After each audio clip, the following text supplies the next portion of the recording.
दिन रात देखते रही तोरे सपना, उड़ के आजा रानी तै हमरे अंगना।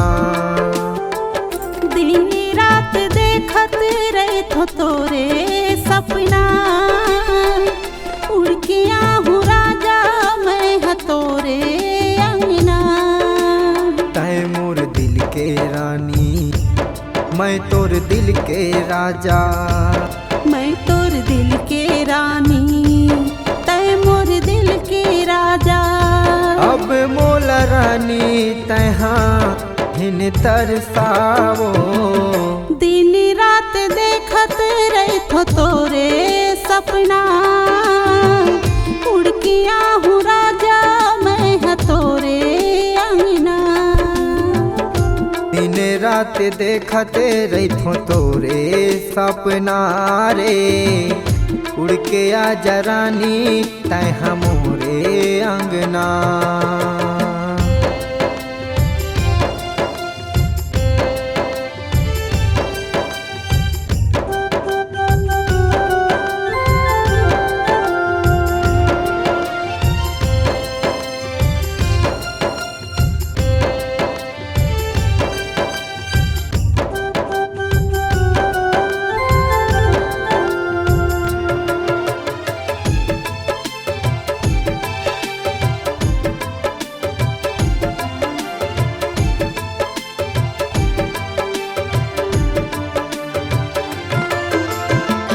होठे के लाली तोरे कान के बाली वो, मनला मोही डारे रानी तोरे लाली साड़ी वो।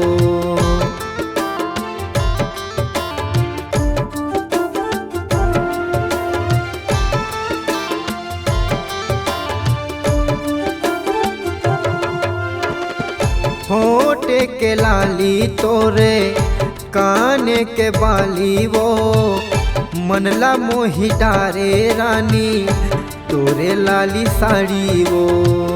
माया हो गे रानी मोला तोरे संग माँ है, दिन रात देखत रहे तोरे सपना, उड़ के आहूँ राजा मैं तोरे अंगना। दिन रात देखते रही तोरे सपना रे, उड़ के आजा रानी तै हमोर अंगना।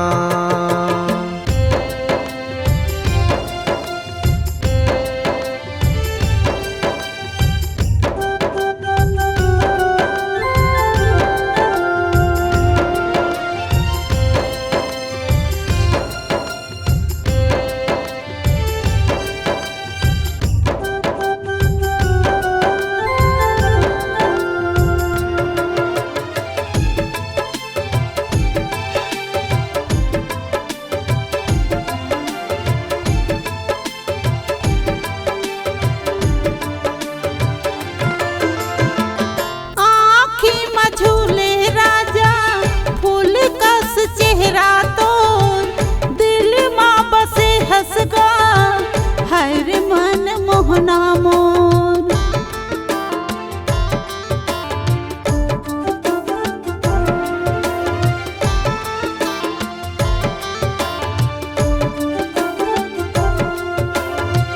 आँखी मझूले राजा फूल कस चेहरा तो, दिल माँ बसे हंसगा, हर मन मोहना मोर। राजा बनाऊं तोला मोर जीवन साथी रे, दिन रात देखते रही तोरे सपना, उड़ के आजा रानी तै हमोर अंगना। दिन रात देखत रहे तोरे सपना, उड़ के आहूँ राजा मैं तोरे अंगना। तै मोर दिल के रानी मैं तोर दिल के राजा, मैं तोर दिल के रानी तै मोर दिल के राजा। अब मोला रानी तहाँ झिन तरसावो। दिन रात देखत रहथो तोरे सपना, उड़ के आहूँ राजा मैं हतोरे अंगना। दिन रात देखत रहथो तोरे सपना रे, उड़ के आजा रानी तै हमोर अंगना। दिन रात देखत रहथो तोरे सपना, उड़ के आजा रानी तै हमोर अंगना। दिन रात देखत रहथो तोरे सपना, उड़ के आजा रानी